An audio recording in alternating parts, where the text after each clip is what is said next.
In advanced geospatial technology, data analytics, a particular tool tend to be prominent or tend to be pronounced, which is Databricks. So often, Databricks sits on a cloud server. It could be, in our own case, we have the GCP, that is the Google Cloud Platform.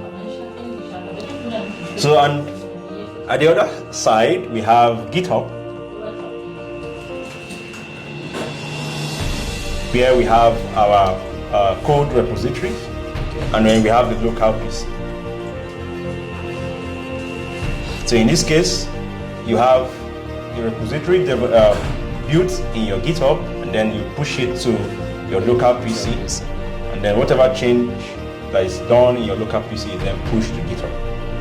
And then interestingly, GitHub intercepts with the Databricks, so you can have your code here, and also the communication continues. And then we have your Databricks working on the code, or it could be a workbook or a notebook or a Python code.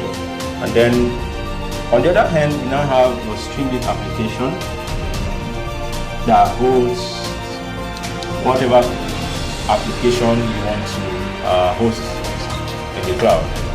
And then here we have from the GCP, we have the Collab that sends your code. So sometimes for you, when you are starting a new, maybe you want to just start your process newly, you can start using Collab, since you don't have to install your libraries. You just want to do maybe preliminary testing or your exploratory data analytics. You start from your Collab, then you push it, you download the code, or you push it to your local PC, and then from there you can establish the communication.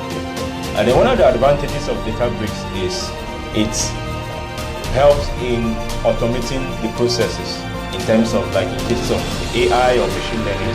So we have jobs, then we have Delta Lake Table,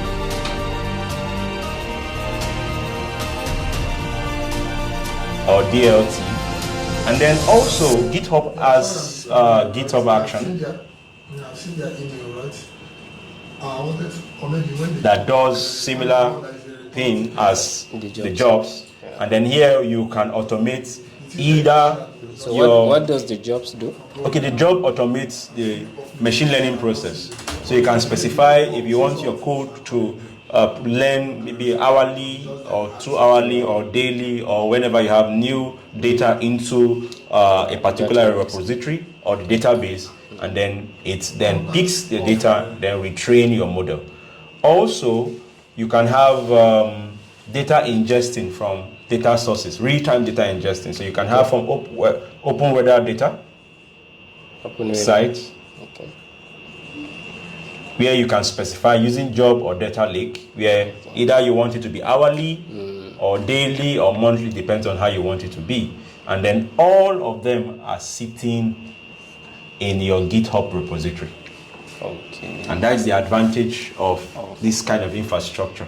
And then you can perform basic and advanced data analytics. You can perform your AI and machine learning. And then you can do reinforcement learning. All still falls under this when it comes to AI and machine learning. And then it has other advantages where you can control different users. You can do a number of things that most of the data analytics or AI platform does. So here we have the Databricks platform. Thank you.